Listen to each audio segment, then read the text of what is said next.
Salve, salve, boa noite. Tudo bem? Mais um em evidência no ar. Meu amigo, tudo bem? Tudo bem, e você? Show de bola. Me escuta bem? Tô te ouvindo bem, tô com a internet meio, em alguns momentos, oscilando. Eu tô retirado da cidade, tô escondido, trouxe a família pro mato. Só Conseguiram eu que te dar tenho essa fugido folga? daqui. Não, eu volto pra cidade todo dia e eles ficam aqui. Entendi. Faz bem, faz bem. Muito bom. Mas tudo bem, tô conseguindo ver bem, vocês estão me ouvindo também? Acredito que sim. Aqui para mim chegando, deu uma cortadinha de leve, mas muito de leve. Delina, eu vou Tá me bom, apresentar aqui, contar um pouquinho a respeito do que é o Em Evidência. Depois eu te apresento e te passo a palavra. Pode ser? pode, claro. Beleza.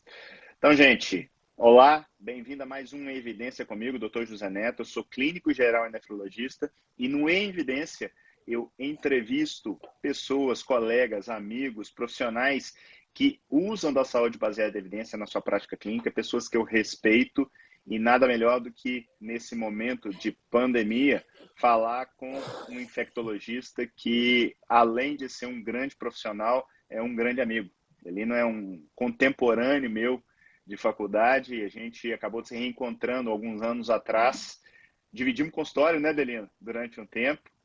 Alguns anos, E é. exatamente, e assim, obrigado por ter aceito o convite. Eu tenho certeza que a gente vai conseguir trocar uma ideia boa a respeito aqui e desmistificar, nem ser porteiro do apocalipse e nem ser inconsequente. Eu acho que esse que é o objetivo de levar a informação para as pessoas, principalmente para os profissionais de saúde. Afinal de contas, se a gente forma bem essas pessoas, a gente replica conhecimento de uma forma vertiginosa. Então, eu te conheço há muito tempo, obrigado por ter aceito o convite, mas eu queria que você passasse para as pessoas o seu background, de onde você vem, um pouquinho da sua história e onde você está hoje. Beleza. Bem, primeiro agradecer o convite novamente. Minha primeira live no Instagram, eu estava contando para o Zé Neto as novidades. Esses dias eu fiz um primeiro podcast e agora minha primeira live. Então, um prazer e obrigado novamente pelo convite. É o momento dos Eu, infectos, né? eu, pois nós estamos em Vocês alta, estão na né? crista da onda. As pessoas se esquecem dos infectos e, vez ou outra, são obrigadas a lembrar, como foi no H1N1, na febre amarela, e agora de novo. Vez ou outra a gente é lembrado. Bem, estamos agora a procura é enorme, né? Todo mundo quer uma palavra do infecto, quer seja para falar se pode ter excursão da igreja, o almoço de domingo. Eu já ajudei, já tive que dar opinião em diversas situações que eu nunca imaginava. O infecto tem que dizer se pode ou se não pode, abrir ou fechar Você virou consultório, fazer uma mistura de caminhada, político com padre, né? por aí. Bem, formamos muito próximo, né, lá na UFMG. Me formei no final de 2002 e fiz minha residência de infectologia aqui em Belo Horizonte. Praticamente desde então, desde 2005, venho trabalhando com controle de infecção hospitalar. Estou no Felício Roxo desde 2009 e assumi a coordenação do controle de infecção em 2015, final de 2014, virada para 2015, e desde então estamos lá praticamente o tempo todo dedicado à coordenação do controle de infecção do hospital. A gente conseguimos montar uma residência de infectologia, que começou no ano passado. Esse ano, segunda entrada de residentes lá para o time. E então estamos construindo uma história, tentando construir uma história e fortalecer a especialidade num hospital que é um excelente lugar para a gente trabalhar, e para o infectologista mais ainda, como se fosse um parque de diversões, digamos, pela nosologia, pela diversidade de casos que a gente tem lá no hospital. Muito paciente imunossuprimido, né, pelos transplantes de órgão sólido, transplante oncohematológico, grandes CTIs, cirurgias complexas. Então, a gente, como estrutura bastante robusta do hospital, a gente consegue fazer muita coisa e então acaba sendo uma oportunidade bem rica de trabalho. Recentemente assumi o cargo de diretor técnico científico, você estava junto comigo lá quando eu praticamente assumi o cargo, e as coisas vêm, e mal podia esperar que logo na sequência eu ia me dar conta e me deparar com essa situação.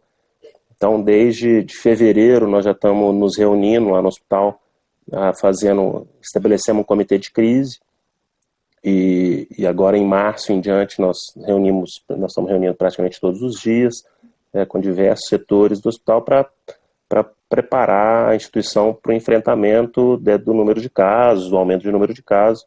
Então, uma série de medidas foram sendo tomadas aí nessas últimas, principalmente 3 semanas, para a gente conseguir atuar com uma forma mínima de preparo para receber esse aumento de casos graves, que até o momento não aconteceu. Aqui em Minas a situação está mais controlada, a gente não sabe como vai ser, mas tem sido uma situação de muita tranquilidade. Nós nos movimentamos muito nesses dias, mas o hospital nessa semana está muito tranquilo e a gente esperando para entender se nós vamos ter esse aumento significativo de casos ou não. Nesse momento ainda estamos bem tranquilos. Tivemos hoje nós estamos com 4 casos internados, confirmados, 2 em CTI, 2 fora. Já tivemos algumas altas. Então a situação nesse momento é tranquila. Eu espero que a gente continue assim. Eu também. Delino, você falou uma coisa que me lembrou o John Ioannidis. Eu não sei se você chegou a assistir o vídeo que ele fez, os textos que ele escreveu, e ele colocou uma frase que me marcou muito, que foi algo do tipo, talvez não tão literal, mas prepare-se para o pior e provavelmente trate a média, que eu acho que de uma certa maneira é o que você acabou de descrever. Dentro do panorama, eu não tenho a menor dúvida que a gente tem que se preparar para algo que pode vir como um tsunami, e talvez essa seja a grande questão, mas eu fiz até um vídeo, mais ou menos uns 10 dias, onde eu passei no pronto-socorro e eu falei, cara, eu nunca vi o pronto-socorro do Felício Roxo tão vazio. E aí eu até Exatamente. falei assim, será que realmente as pessoas não estão vindo demais para o pronto-socorro desnecessariamente? Então eu comecei a me perguntar outras coisas. Mas eu queria começar te perguntando um negócio. Quando a coisa surgiu ali, fim de janeiro, início de fevereiro, e eu fui estudar, porque eu já tinha ouvido falar de coronavírus, mas nunca tinha efetivamente estudado, mesmo na SAS, mesmo na MESA, não tinha me debruçado sobre o assunto. A hora que eu vi os dados, basicamente dados chineses naquele momento, me parecia uma gripe que poderia complicar num subgrupo de pacientes. É meio que a história se repetindo, né?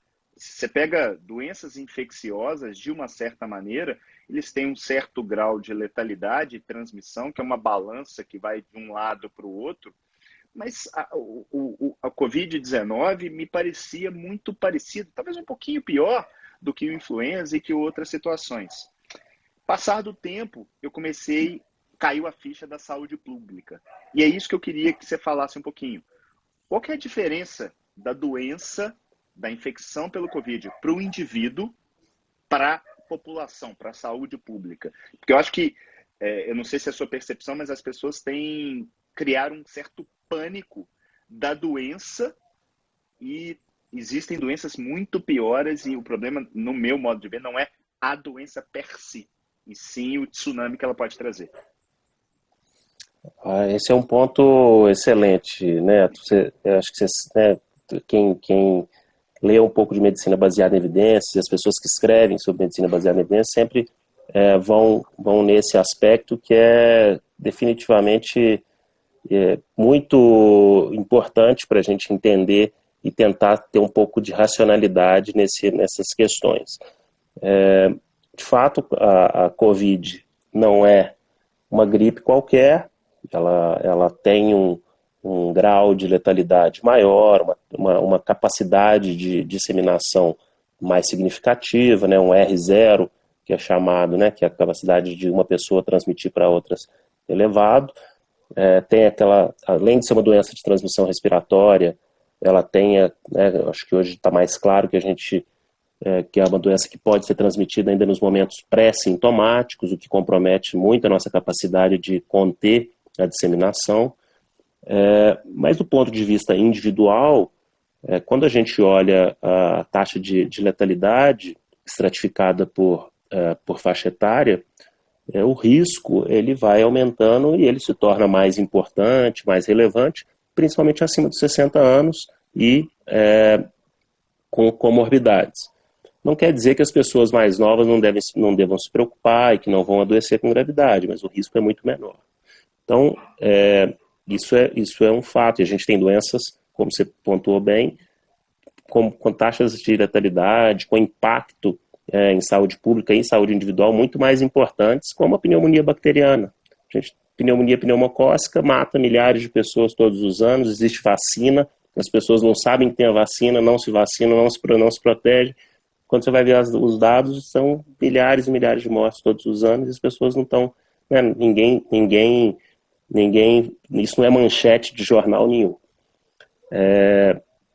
Mas do ponto de vista de saúde pública, né, a situação é um pouco diferente, porque pela capacidade de disseminação da doença, ela pode trazer um impacto muito grande para a sociedade, é o que a gente tem visto mundo afora. Então, quando você tem uma doença que se espalha rápido, dependendo desses subgrupos, como aconteceu na Itália principalmente, onde você tem uma concentração de idosos muito grande, e esses centros onde houve grande disseminação, você tem um enorme número de pessoas que vão adoecer rápido, que vão procurar assistência nos hospitais e começa a sobrecarregar o sistema de saúde.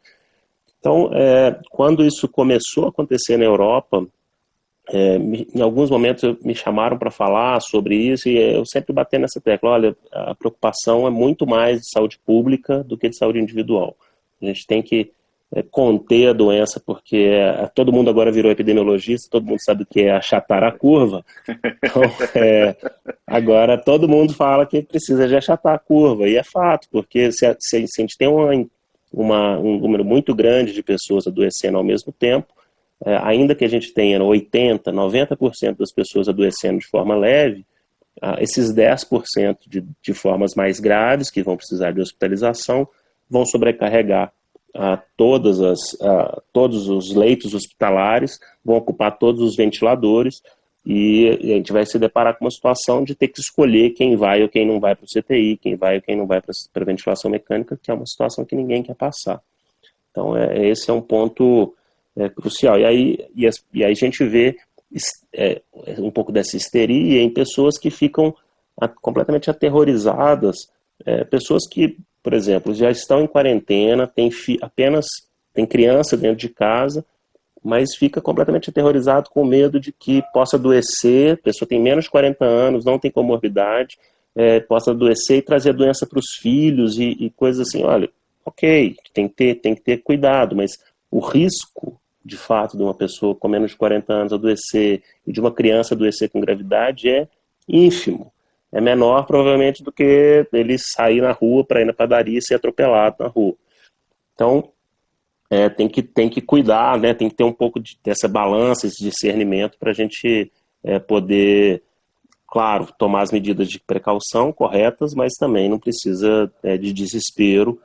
Tem que proteger quem precisa ser protegido, mas também não é trancar no quarto todo mundo que achar que isso vai ser a medida salvadora. Delino, escutar esse dossiê, assim, para mim é mágico. Me remeteu, inclusive, ao final de semana.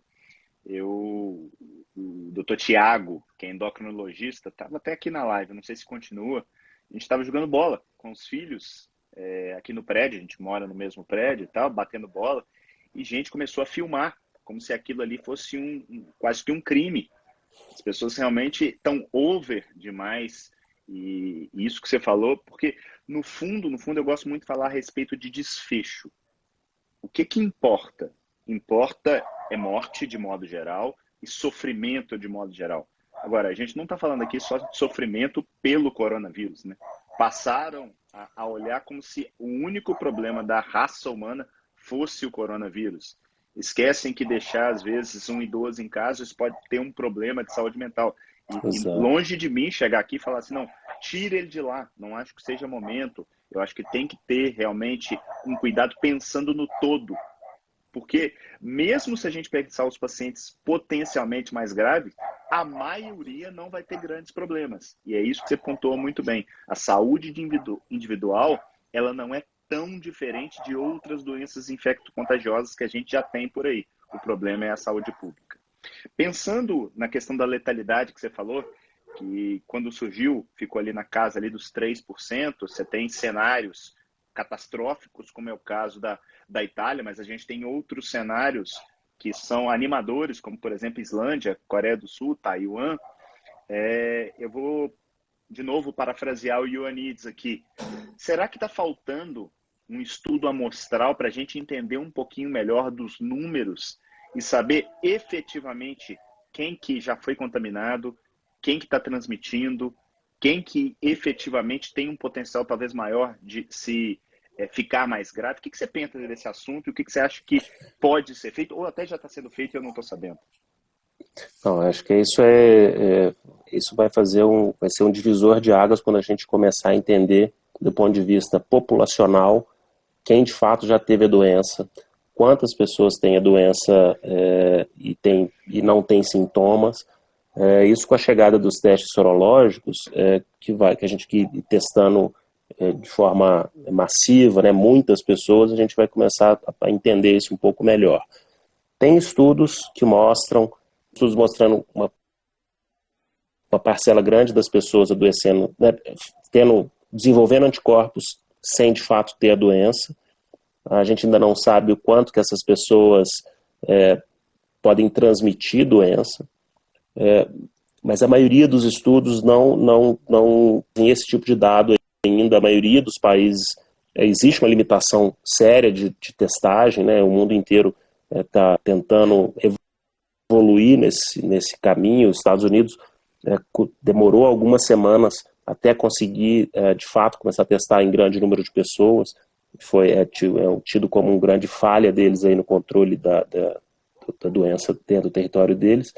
Mas a gente precisa entender isso, saber com dados mais claros qual que é o impacto dessa doença na população de uma forma geral. A gente, quando o governo do Brasil anunciou a compra, né, e a doação da Vale, enfim, a intenção de usar milhões de testes na população, como soou muito estranho assim para os infectologistas. Para mim, eu fiquei, a conta não fechava. Por que eles querem usar esse tipo de teste? Parecia ser para fazer diagnóstico.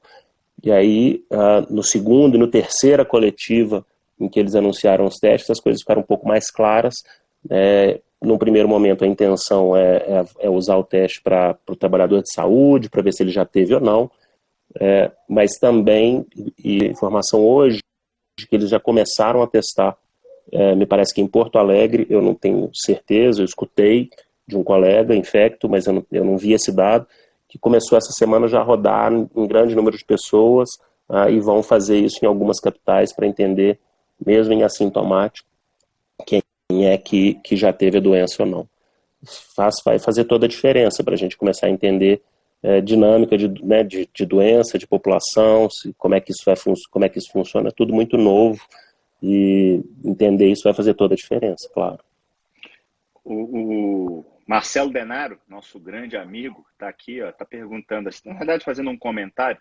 Grau de contágio me parece ser um dos principais motivos que pode provocar erros nos modelos matemáticos, que previram milhões de mortes no Brasil, Estados Unidos, eu vou acrescentar aqui Grã-Bretanha, perguntando se você concorda. Eu vou acrescentar a pergunta do Marcelo.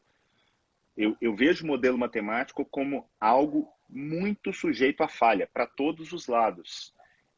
E especificamente o modelo do Imperial College, que foi talvez o mais badalado, previu quase que o fim da raça humana. Como é que você É enxerga verdade. isso e como é que você acha que isso deve ser trabalhado frente à população e próprio frente aos profissionais de saúde?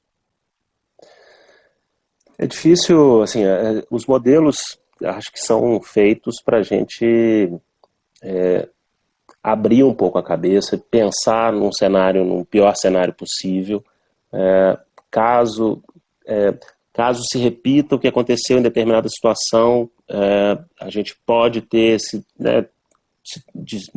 evoluções distintas, mas eles são precisos serem revistos no dia a dia, né? Acho que cada ação que a gente toma frente a uma expectativa, ela pode mudar o desfecho dessa expectativa, né? Então, a gente fica... Existe também aquela sensação, igual nós estamos na sensação do tsunami, e nós estamos, um colega definiu muito bem, depois eu escutei isso de outros, nós estamos agora naquela sensação de recuo da maré antes do tsunami acontecer. Aqui em Minas está um silêncio danado, o hospital completamente parado, e será que a doença não vai acontecer? Será que o tsunami não vai vir? Será que ele não vai vir porque nós tomamos as medidas corretas, conseguimos conter essa disseminação mais importante, conseguimos fazer um distanciamento social efetivo e que diminuiu de forma, e conseguimos achatar a curva em Minas, ou não, isso era só um alarme falso? E tem algumas frases muito boas nesse sentido, que é aquela, tudo que você...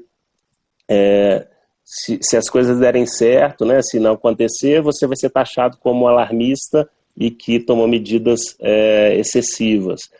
E se tudo der errado, vão falar que você não tomou as medidas necessárias e no tempo certo. Então, não tem jeito de acertar.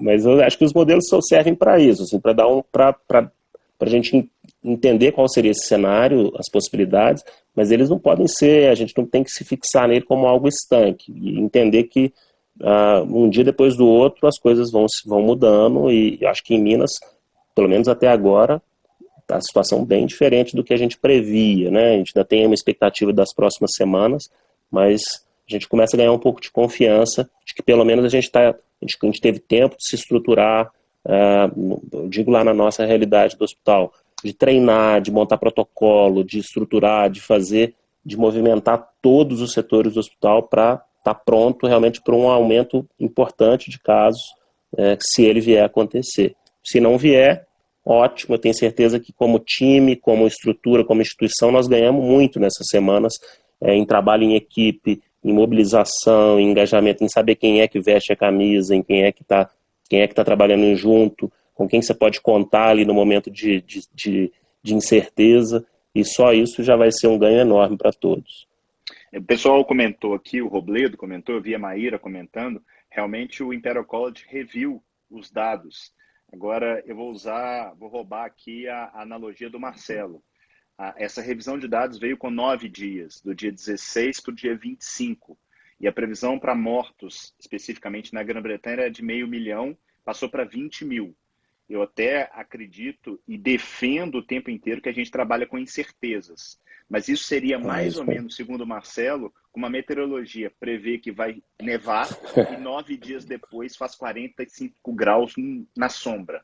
Então, o Marcelo colocou aqui, eu acho que talvez a taxa de transmissão que eles colocaram de 80%, talvez seja o ponto que fez um número tão bizarro, porque quem tem medido, por exemplo, o navio, que me fugiu o nome aqui agora, o Diamond Princess,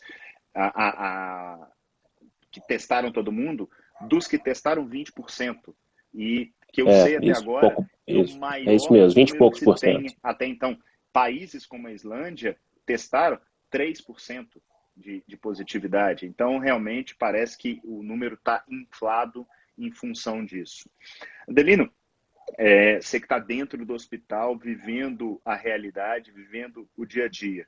Eu vou começar, antes de entrar em tratamento, te perguntar a respeito de vacinação. Tanto a vacinação, o que você espera em termos de possibilidade de vacinação para a Covid-19, quanto da importância da vacinação para a influenza, para H1N1, na realidade, a vacinação para a gripe. Como é que você vê isso aí? Bem, em relação à vacinação para o Covid, para o Corona, existem já, né, várias iniciativas, alguns trials já começaram, parece mais de um trial, tem dezenas de trials já inscritos, mas pelo menos um ou dois já começaram com aplicação em humanos, o que é absolutamente um recorde na história das vacinas, né? Então, desde que o vírus foi identificado, em 20 e poucos dias ele já estava todo sequenciado, e acho que no dia 13 de janeiro, se não me engano, 13, 14 de janeiro, já tinha toda a sequência genética, toda a estrutura para se começar a trabalhar em vacina. Então, são velocidades que a gente não consegue imaginar 10 anos atrás. Tem uma frase interessante para os antivacinas, né, que eu li, fugiu o nome daquele cientista, que ele falando, para os antivaxers, né, então, você que gosta de imaginar o mundo sem vacinas, esse é o mundo sem uma vacina. Então, a gente está se deparando com um mundo sem uma vacina e está todo mundo vivendo essa loucura toda. Aí você imagina se a gente tivesse varíola, sarampo circulando de forma contínua, né? São doenças que têm transmissão muito mais elevada do que o corona, e que aí, quando pega todo mundo, mesmo que tenha taxa de letalidade baixa, faz esse estrago que a gente está vendo. Em relação Bem, a gente vamos esperar para ver, eu acho que vacina mesmo a gente tendo já trials acontecendo, não é uma coisa para esse ano,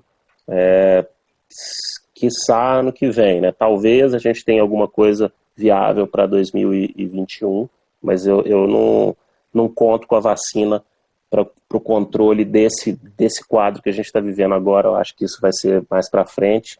E talvez, se essa doença trouxer uma imunidade razoável e mais duradoura, talvez a vacina nem vai ter tanto sentido se boa parte do mundo adquirir a doença nessa primeira temporada. Agora, as outras vacinas são parte crucial do jogo no combate ao corona, né? Então, influenza. A gente tem um impacto de influenza enorme na comunidade todos os anos. A gente tem a vacina que agora nós entramos na temporada de vacinação. Nós ainda não estamos na temporada de influenza. Temporada de influenza que no Brasil não é tão delimitada, não é tão marcada quanto nos países mais frios, mas a gente começa a ter um aumento de casos já no final de abril, início de maio, normalmente. Então, lembrando que a vacina demora aí pelo menos 1, 2 semanas para começar a fazer efeito. Então, a gente tem que se proteger usando a vacina de influenza para que a gente não adoeça de influenza, para que a gente... lembrando que os sintomas são exatamente os mesmos, ou seja, adoecer de influenza hoje, você vai ser tratado como se fosse um portador de Covid, assim como qualquer outra síndrome respiratória, assim como congestão pulmonar, assim como insuficiência cardíaca tem sido tratado como Covid nos pronto-atendimentos do Brasil e do mundo afora, né? Então, o importante é a gente prevenir essas doenças, e o que tem vacina tem que ser usado. Já falamos aqui da vacina antipneumocócica, que deve ser utilizada principalmente pelas pessoas de grupos de risco, como forma de proteção. Acho que, como a gente está aqui num grupo de saúde baseada em evidência, lembrar que a vacina de influenza não é não tem essa coisa toda, né? A gente tem limitações dessa vacina, ela é uma vacina que tem uma taxa de resposta, quando a gente olha individualmente, é uma taxa de resposta baixa, principalmente nos idosos, mas ainda assim, quando a gente coloca na balança em relação a custo-benefício, a chance dela trazer malefício para as pessoas é baixo. Então é algo que a gente recomenda e que eu acho que vale a pena usar. E eu vou acrescentar, a eficácia, apesar de ser baixa, ela vai aumentando à medida que as pessoas vão vacinando ano a ano. Isso é um ponto a favor. E eu tenho escutado muitos colegas me perguntando, pô, Neto, você vacinou? Você vacinou? Vacinei. Vacinei não por mim, não pelo indivíduo. Vacinei porque eu, estando vacinado, a probabilidade de eu pegar reduz e principalmente de eu transmitir reduz mais Perfeito. ainda. Se a nossa preocupação é saúde pública, todo mundo que possível deveria se vacinar. Essa é, pelo menos, a minha impressão. O Adelino, meu irmão, tô tendo a honra de ter meu irmão numa live. Não é comum. Tadeu Barros, como promover uma coordenação adequada e modelos de isolamento em um país com tamanho, extensão e realidades completamente diferentes? Eu vou, inclusive, colocar um comentário aqui. Eu tenho visto, como sempre, uma polarização, né? Tem o time do isolamento horizontal, tem o time do isolamento vertical. E eu canso de dizer que a gente está jogando todo mundo no mesmo time. Então pode ser que lá no Oiapoque tenha que fazer uma coisa, pode ser que tenha que no Chuí fazer o oposto. É isso mesmo? Você vê alguma coisa de diferente? Não, eu concordo. Acho que é bem no sentido, acho que as coisas... a gente está aprendendo a fazer isso, né? Ninguém tem a receita de como que isso pode dar certo num país como o nosso, e mesmo num estado como o nosso, como Minas Gerais. Então hoje eu estava vendo, né, a coletiva, tem tentado acompanhar as coletivas do Ministério da Saúde, que têm sido muito instrutivas. Eu acho que a equipe tem trabalhado em conjunto e falado muito bem, e é muito interessante como que a gente tem que exercer a humildade. Eu acho que eles têm feito isso com sabedoria, no sentido de não existe um discurso único, você tem que ir se adequando ao que está acontecendo. Então hoje e ontem já foi diferente, desde de sábado e domingo a fala já vem sendo diferente, no sentido de, olha, talvez esse fechamento no Brasil inteiro seja um exagero, mas há 3 semanas atrás ninguém sabia como é que a coisa ia acontecer, os casos começando a explodir em São Paulo. Eu acho que foi uma medida absolutamente correta.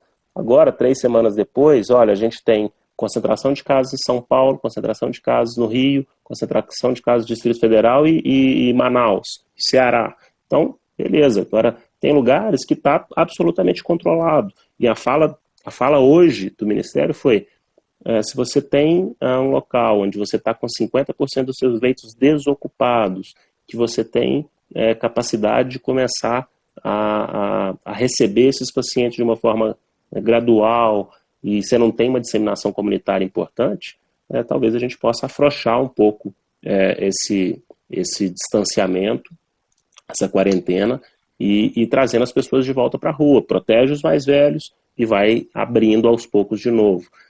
Eu acho que não tem receita pronta, não tem quem fica aí advogando em prol de um ou de outro, vai ter que voltar atrás em algum momento. Então é o exercício da humildade nesse sentido de falar, olha, eu achava que era isso, mas de fato pode não ser. Então, nesse momento parece ser completamente razoável a gente afrouxar um pouquinho. Talvez aqui em Minas, em Belo Horizonte particularmente, eu acho que a gente ainda pode esperar essa semana, entender como é que vai ser a próxima, e aí, se a coisa continuar ainda tão lento, a gente começar a ser mais liberal para alguns segmentos, me parece razoável. Sabe? Show de bola. Eu vi várias perguntas aqui, Adelino, e eu vou tentar não te induzir, colocando a minha opinião a respeito. Bom, vários protocolos de potenciais tratamentos têm sido usados. Talvez aquilo que ganhou mais destaque na mídia e mesmo no meio médico foi a hidroxicloroquina, associado ou não à azitromicina. Eu queria escutar a sua opinião a respeito do tema. Eu acho que nem vou falar demais a respeito, não, porque todo mundo já viu alguma coisa. Não, mas, bem, acho assim, eu tô no lado cético da turma aí, sabe? Eu tô, ainda que não seja um Jedi da medicina baseada em evidências, como você e seu grupo, enfim, o que eu estudei, o que eu fui atrás é o seguinte: a cloroquina e a hidroxicloroquina não é de hoje que são investigadas para tratamento de doenças virais, e nunca deu certo. Não deu certo para o SARS, não deu certo para o MERS, não deu certo para a influenza, não deu certo para a zika, para a chikungunya. Então, e em várias dessas situações ela foi ativa in vitro. Então, tinha atividade in vitro e não tinha resultado em vivo. Inclusive como profilaxia de influenza, foi testada amplamente em trials grandes, duplo cego, randomizado e sem resultado efetivo. Começou a chover aqui, tá dando para me ouvir bem ou tá atrapalhando? Tranquilo. Medo do Então, pessoal tá. dormir. Barulhinho de chuva. Eu tô na roça aqui, não sei se vai ter goteira na minha cabeça, mas tá valendo. Então, o trabalho do Gautret, lá do francês, é um trabalho muito pequeno, cheio, né, de possíveis vieses, né, assim, é um trabalho que não dá para considerar como algo que seja relevante do ponto de vista científico. Ele traz lá desfecho, né, de redução de carga viral, não tem nenhum impacto no desfecho clínico, então acho que tem que ser olhado com cautela. Já apareceram outros aí, mesmo assim todos pequenos, todos com possíveis falhas. Então eu fico bem reticente assim, de achar que tem que usar para todo mundo. A gente vê colegas, houve primeiro aquela corrida às farmácias para comprar remédio, gente querendo usar como profilaxia, então já ouvi de tudo. Tido como um remédio com pouquíssima chance de efeito colateral, na hora que você vai medir, vai fazer o eletro e medir QT, 3 casos que a gente usou no hospital, um deles já aumentou QT, a gente teve que parar na segunda dose. Então, não é assim, pode acontecer, e se você não tiver atento, você pode fazer efeito adverso e ter desfecho ruim, achando que está na intenção de ajudar, as coisas podem não ser bem assim, né? Então Minha eu mãe falava fico que de boa intenção o inferno tá cheio. é bem por aí. Então eu fico ainda bem cauteloso. Eu acho que esse boom, né, de ir para a boca do povo, para ir para a boca do presidente, falar que nós já temos um remédio, né? Então isso não é bem assim. As pessoas acham que vai ser algo que vai ser definidor e mudar a evolução. Está muito cedo para a gente imaginar isso. E se a gente olhar o histórico da droga frente a doenças virais, para mim vai ser uma surpresa se ela for efetiva, porque não foi todas as outras vezes em situações semelhantes, em doenças com patogenia, né, semelhante. Então, tomara que dê certo, mas é uma boa chance de não ser, né, de não dar. Celina, a gente não conversou antes e eu concordo assim em gênero, número e grau com o que você falou. E vou até colocar um dado da saúde baseada em evidência. Existe um conceito que as pessoas tendem a não fazer e que você descreveu de uma maneira brilhante, que é a análise bayesiana. Ou seja, quando eu pego quadros viróticos analógicos ao coronavírus, outros coronavírus, inclusive, não estou falando nem só de hidroxicloroquina, não. Nenhuma droga funcionou. Por que raios agora vai funcionar no coronavírus? E vamos deixar bem claro, não é uma torcida contra, não. E muita gente tem falado assim, não, porque o trabalho da Prevent Senior, porque o Ministério da Saúde já liberou. Deixa eu falar uma coisa com vocês. Falar, até o papagaio que eu tinha na minha infância falava. Falo. Isso não é evidência. Isso não significa Claro. que funciona. Dizer que usou e que funcionou, isso não significa. E qual que é o problema? Exatamente o que você falou. As consequências não intencionais. Seja do caos que foi criado e as pessoas foram para a farmácia, e aí quem efetivamente precisa. Hoje eu recebi no meu grupo da Nefro, alguém sabe onde compra cloroquina? Porque é uma paciente minha lúpica não está conseguindo comprar. Isso é relativamente pequeno.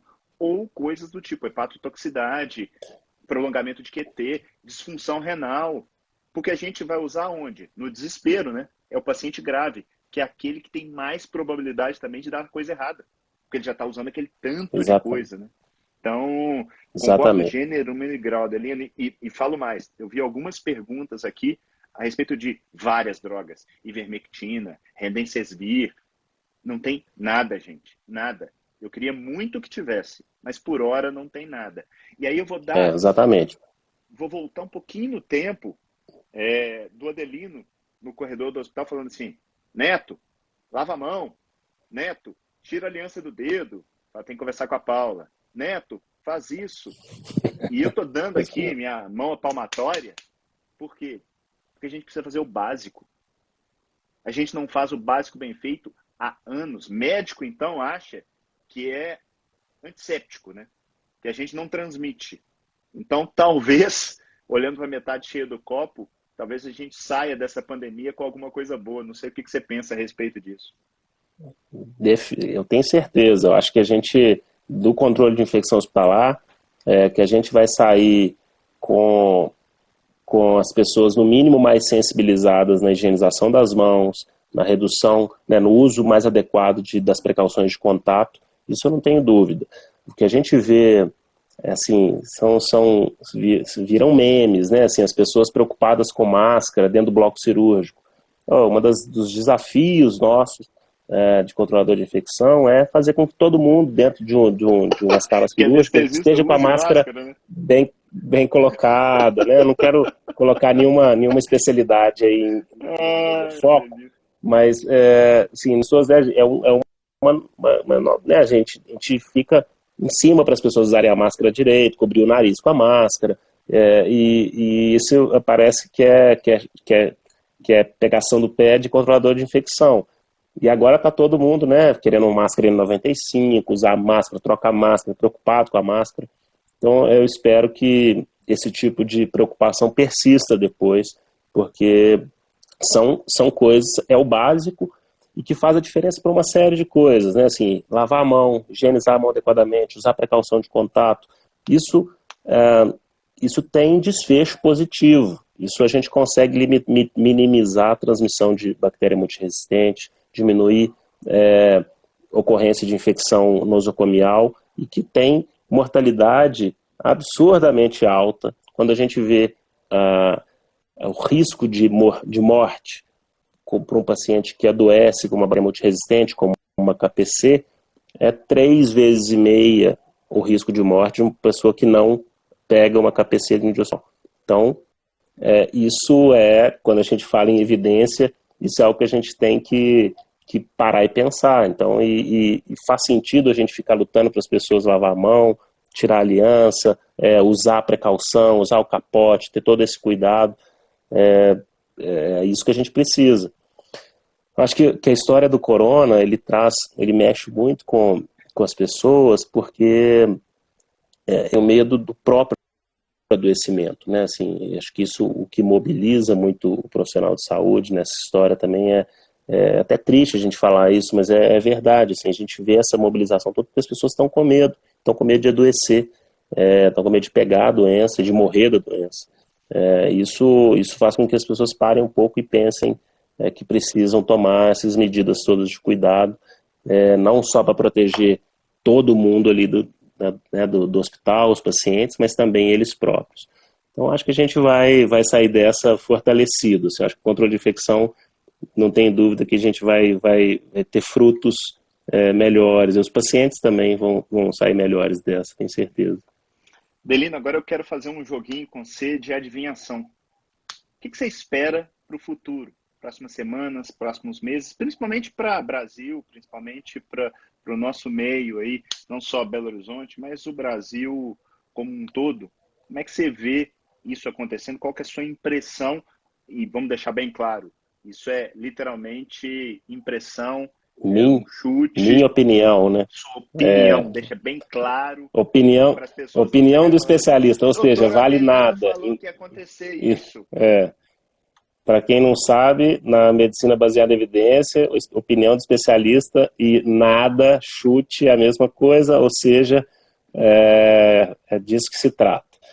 Cara, eu torço, na verdade eu gostaria de que a gente não tivesse o aumento de casos, mas eu acho que isso não vai acontecer, eu acho que a gente vai ter um aumento importante. A minha impressão é que nós só estamos atrás do ponto de vista de tempo, com essa capacidade do vírus disseminar, com o número de casos que a gente tem visto testados e com o número de casos ainda pendentes de teste, né? Eu estava vendo os dados de Minas hoje, nós temos já 50 mil notificações de casos suspeitos. Desses 50 mil notificações, os lugares onde eu conheço que estão testando tem tido a porcentagem de testes positivos em torno de 7, 8%. Então, a gente passa a ter, como se nós tivéssemos aí já uns 8 mil casos em Minas, e nesse momento a gente tem 600 casos só notificados, né, confirmados em Minas. Então, a gente tem um atraso muito grande no diagnóstico. Então, eu acho que a gente ainda vai ter um aumento, sim, e eu acho que esse recuo da maré vai se confirmar. Acho que a gente ainda vai ter um aumento do número de casos que, em hospitais, vão ser colocados à prova. Então, essa é o meu chute, é que a gente ainda vai ter momentos ainda mais tensos nas próximas semanas, 2, 3 semanas para frente. Acho que ainda vão ser tumultuadas, e se isso de fato acontecer, vai ser muito ruim, né? Porque a gente vai ter que estender essa nossa quarentena. Talvez a gente tenha entrado um pouco antes, e aí nós vamos sofrer um pouco mais por ficar mais tempo resguardados, o que não é fácil para ninguém. Você falou muito bem no início, a quarentena é muito dura, né? Assim, eu acho que todos nós aí, você começa a ter o seu ânimo minado, você vai ficando desgastado. Isso é para todo mundo. Hoje eu baixei um sumário do John Hopkins, que é como tratar a ansiedade, manejo de ansiedade relacionado ao Covid. E vem na John Hopkins, no setor de psiquiatria da John Hopkins, e assim, divulguei nos grupos de infecto, e assim, vários comentaram como que estão precisando de ler isso para aplicar em si próprios e para ajudar os colegas, principalmente, né? Então, uma série de medidas, né, que vão da atividade física ao mindfulness, meditação, enfim, uma série de situações para a gente tentar acalmar os ânimos e passar por essa fase que não tem sido fácil para ninguém. Você citou coisas que talvez sejam... Você me conhece bem, sabe que eu tenho estudado muito a respeito de hábitos de vida, e você citou tanto a atividade física quanto a meditação. Eu falo que também tem a comida, tem o sono, tem muita coisa que pode ser otimizada essa hora. Eu tenho visto um pânico geral, e o que você recomenda para a população geral do ponto de vista de, ok, fique restrito, mas é restrito, às vezes você tem uma praça na frente da sua casa que não tem ninguém lá. Será que dar uma volta na praça, será que isso faz tão mal assim, ou será que isso pode ser benéfico? Você falou que deu conselhos para a igreja e para... não lembro mais quem. Então, almoço da família no domingo. Almoço da família. O almoço... O que você tem para falar a respeito disso? Será que a nossa... Primeiro porque, vamos deixar bem claro, o isolamento, seja ele qual for, eu não tenho uma evidência robusta de que ele funcione. Quando eu falo que ele funcione, é para resolver o nosso problema e não para mitigar durante um tempo a disseminação. Porque em algum momento essas pessoas vão ter que sair. Então, será que esse isolamento, principalmente aí eu estou falando dos casos mais complicados, eu vou te colocar numa sinuca de bico. Será que meu pai, minha mãe, meu tio, minha tia, meu avô, eles podem sair para dar uma volta na praça se aquilo ali estiver tranquilo, se tiver espaço? Como é que você vê isso aí, Avelino? Cara, assim, do ponto de vista individual, eu vejo como completamente possível, desde que você tome os cuidados necessários, desde que você não tenha contato físico com ninguém, mantenha a distância mínima das pessoas, né, se for algo muito controlado, eu vejo isso como algo bem razoável. O problema eu me coloco nessa situação, já tive que falar isso com algumas pessoas, o meu sogro, o meu pai também, todos, será que eu posso fazer uma caminhada lá, eu vou 6 horas da manhã, não tem ninguém caminhando, eu posso fazer isso? Pode, o risco é muito baixo. O vírus não está no ar, né? O vírus está nas pessoas e você vai ter contato com eles se você tiver um contato próximo, se você tocar em algum lugar e não limpar as mãos e trouxer as mãos ao nariz, olhos e boca, que é a situação de risco. Fora isso, é um risco muito controlável, né? Então, aceitável. O problema é se todas as pessoas forem fazer isso, como é que fica? Então eu fico, ok, eu acho que para ele pode, para ele também, mas se todo mundo assumir essa posição e quiser fazer a caminhada no mesmo horário, as praças vão ficar cheias, as pessoas vão conviver novamente. Então é realmente uma sinuca de bico, assim, é difícil dizer se pode ou se não, mas individualmente eu vejo como eu, por exemplo, eu acho que a história do exercício físico faz tanta diferença para algumas pessoas, o equilíbrio emocional, mental. Tem pessoas que simplesmente, se você trancá-las dentro de casa e não deixá-las sair, ela pula da janela, não consegue ficar. O grau de sofrimento é tão intenso que não justifica. Ela própria prefere correr o risco. Então, nessa situação, eu sou totalmente a favor de um risco controlado. Olha, saia, mas saia com os cuidados devidos. Use a máscara de pano, que agora tá colocada como uma possibilidade, ainda que a gente não tenha evidência científica que ela traga que ela tenha desfecho, que ela mude o risco. Mas ok, use a máscara de pano, evite trazer a mão, aí sim, higienização frequente das mãos, não mente ninguém, não fique perto de ninguém. Isso vai para um ambiente que seja aberto. Isso tudo é um risco muito controlado, né? Eu não sou radical a ponto de dizer que isso não pode de jeito nenhum. Pelo contrário, eu acho que se a gente for radical a esse ponto, é difícil de lidar e não dá para ficar numa quarentena que a gente não tem data para acabar e dizer que as pessoas não podem sair de jeito nenhum. Ninguém consegue ficar desse jeito, né? É muito difícil. Delino, assim, eu não tenho palavras para te agradecer. Foi sensacional. Se você está estreando em live dessa maneira, eu não imagino daqui umas 10 como é que você vai estar. Que bom, gostei da história, vamos fazer mais. Eu adorei o convite, obrigado. Obrigado demais, foi super esclarecedor. Eu acho que a turma tinha muito mais perguntas. A gente falaria aqui a respeito de máscara, a respeito de atestado de óbito, de outras drogas e por aí vai. Mas realmente estamos no Instagram, eles colocam um limite de 1 hora. A gente tem uns 4 minutinhos ainda e eu queria te deixar um tempo para você despedir da turma e deixar sua mensagem. Beleza. Bem, primeiro agradecer novamente, Neto. Acho que foi ótimo, adorei participar da live no Instagram e pretendo participar de outras, viu? Gostei da história. Espero ter ajudado assim, nessa comunidade que te segue. Eu sei que são muitos aí que te acompanham na saúde baseada em evidências, na Academy, e acho que a gente tem que tentar ser racional nessa história, né? Não dá para seguir só pelas mídias, só pela manchete. Não que eu não siga, eu leio, eu continuo lendo, vendo o jornal, vendo o que traz de fora, mas a gente tem que botar o filtro, e nós que somos da área da saúde, um filtro ainda mais rigoroso no sentido de duvidar de tudo, do pensamento científico, de deixa eu checar isso, faz sentido de alguma forma a gente adotar tal prática, para a gente não ser levado na onda, né, do rebanho, desse pânico que é completamente desmedido.